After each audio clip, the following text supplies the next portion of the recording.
खुलुमबाय बेयो बडलेण्ड इंखं टेलिभिजन दिनै 3 जानुवारि 2021 रबिबारखालि सानसेनि बरादखौ नोंथांमोननि खाथियाव लाबोदों आं सदानन्द दैमारिया।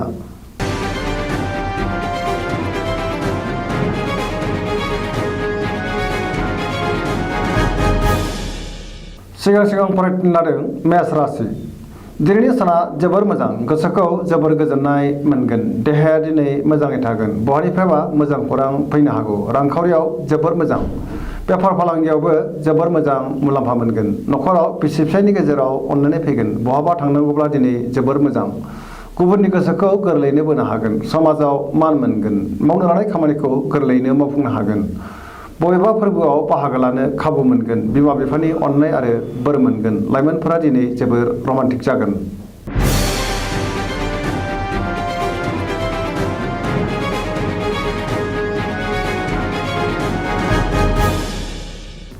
वृष राशि। दिनैनि साना जोबोर मोजां, गोसोखौ जोबोर गोजोननाय मोनगोन, गोसोनि साननाय आरो लुबैनायफोरा जाफुंजोबगोन, गोसोनि बोलोआ बांगोन, मावनो लानाय खामानिखौ गोरलैयैनो मावफुंनो हागोन, समाजाव दिनै गोबां मान मोनगोन, रांखावरियाव मोजां, मोननो गोनां धोनखौबो दिनै मोननो हागोन, बेफार फालांगियाव मोजां मुलाम्फा मोनगोन, बहाबा थांनांगौब्ला दिनै जोबोर मोजां, नखराव बिसि फिसायनि गेजेराव अनलायनाय फैगोन, देहाया दिनै मोजाङै थागोन, गुबुननि हेफाजाब मोनगोन,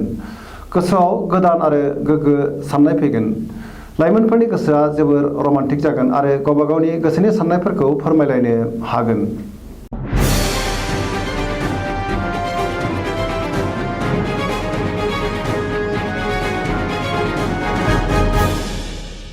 मिथुन राशि।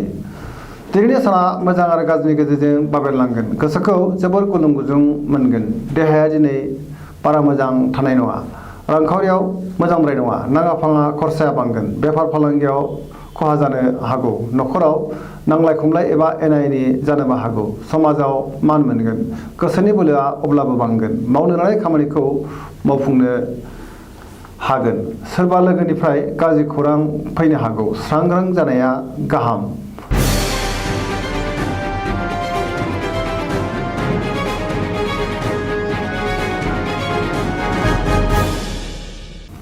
कर्कट राशि। दिनैनि साना जोबोर मोजां, गोसोखौ जोबोर गोजोननाय मोनगोन,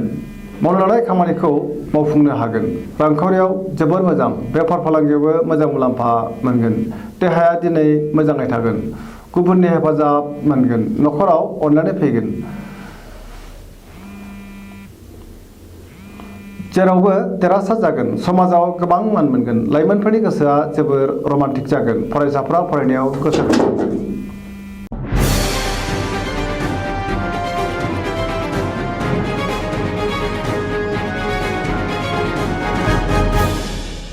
सिंह राशि।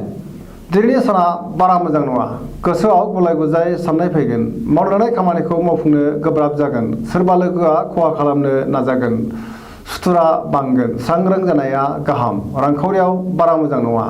गोबां धोन खहा जानो हागौ, बेफार फालांगियाव खहा जानो हागौ, गोसोनि साननायखौ गुबुननो दाफोरमाय, नङाब्ला गुबुना गोरोन्थि बुजिगोन, सोरबा लोगोजों सन्देह खालामजागोन, सोरबा लोगोजों एना एनि जानोबो हागौ, लाइमोनफोरनि गोसोआ दिनै जोबोर गुलुं गुजुं जागोन, फरायसाफ्रा फरायनायाव गोसो दुंगोन।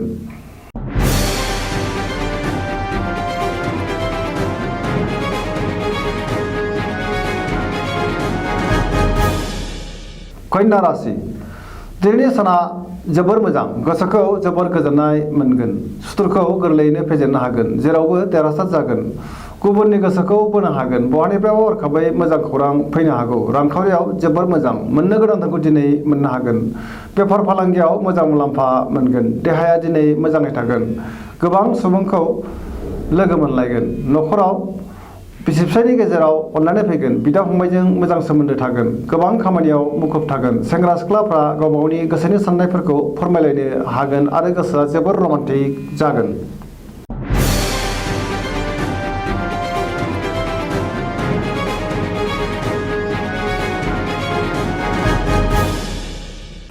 तुला राशि।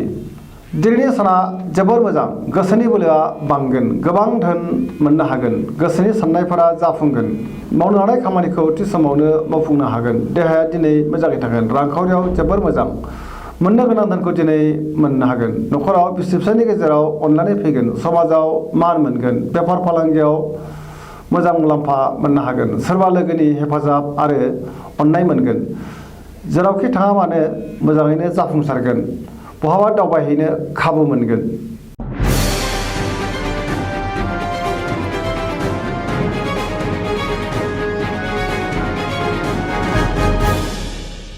वृश्चिक राशि दिनैनि साना जोबोर मोजां गोसोखौ दिनै जोबोर गोजोननाय मोनगोन गोसोनि बोलोआ बांगोन मावनो हानाय खामानिखौ थि समावनो मावफुंनो हागोन गोसोनि साननायफोरा जाफुंसारगोन समाजाव गोबां मान मोनगोन न'खराव अनलायनाय फैगोन रांखावरियाव जोबोर मोजां बेफार फालांगियावबो मोजां मुलाम्फा मोनगोन देहाया दिनै मोजाङै थागोन गुबुननि हेफाजाब मोनगोन बहाबा दावबायहैनो खाबु मोनगोन फरायसाफ्रा फरायनायाव गोसो दुंखांगोन सेंग्रा सिख्लाफ्रा मोजां खौरां मोनगोन गोसोआ दिनै जोबोर रमान्टिक जागोन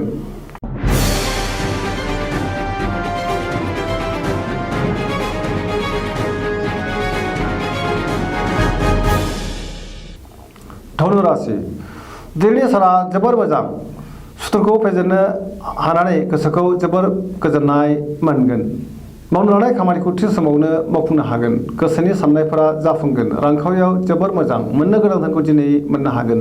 बेफार फालांगियाव जोबोर मोजां समाजाव मान मोनगोन देहाया दिनै मोजाङै थागोन न'खराव बिसि फिसायनि गेजेराव अनलायनाय फैगोन बिदा फंबायजों मोजां सोमोन्दो थागोन बिमा बिफानि अननाय आरो बोर मोनगोन सेंग्रा सिख्लाफ्रा जोबोर रमान्टिक जागोन सोरबा लोगोआ गाज्रि नोजोर होखोमानो हागौ सांग्रां जानाया गाहाम लाइमोनफोरा जोबोर रमान्टिक जागोन आरो फरायसाफ्रा फरायनायाव गोसो दुंगोन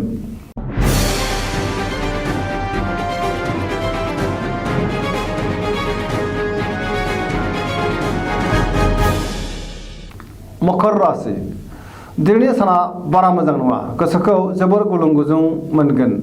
गोसोनि साननायफोरा देबार नांगोन रांखावरियाव बारा मोजां नङा नाङा फाङा खरसाया बांगोन बेफार फालांगियाव मोजांद्राय नङा खहा जानायनि सम्भावना दं गुबुनजों मोजां सोमोन्दो लाखिनो हागोन न'खराव अनलायनाय फैगोन बिदा फंबायजों मोजां सोमोन्दो थागोन गोसोखौ जोबोर उरां फारां मोनगोन गोबां खामानियाव देबार नांगोन गोसोनि साननायफ्रा जाफुंनो गोब्राब जागोन नेगेटिभ एनार्जिनि गोहोम गोग्लैनो हागौ सांग्रां जानाया गाहाम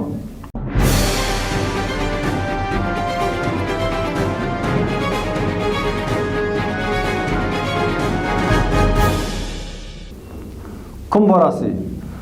दिनैनि साना जोबोर मोजां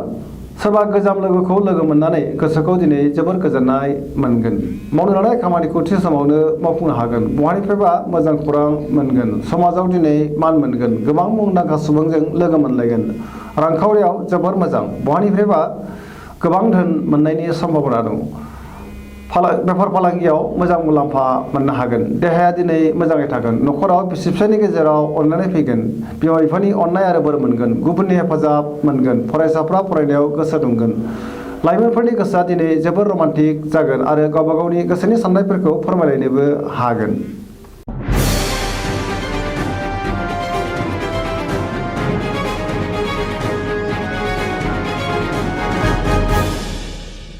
मीन राशि दिनैनि साना मोजां आरो गाज्रिनि गेजेरजों बाबेनलांगोन गोसोआव गुलाय गुजाय साननाय फैगोन गोसोनि बोलोआ लोरबां जागोन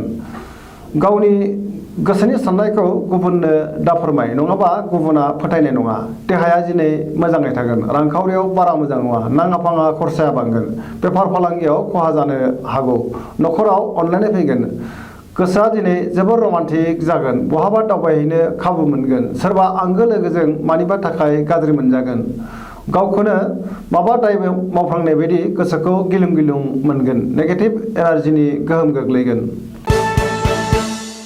दिनैनि राशि फरायथिनाया एसेनोसै जोबनायाव बेखौनो खावलायो जाहाथे नोंथांमोना सानफ्रामबो जोंनि बे बड'लेण्ड इंखं टेलिभिजनखौ नायबाय थायो आरो साबस्क्राइब खालामो एसेनोसै गोजोन्थों।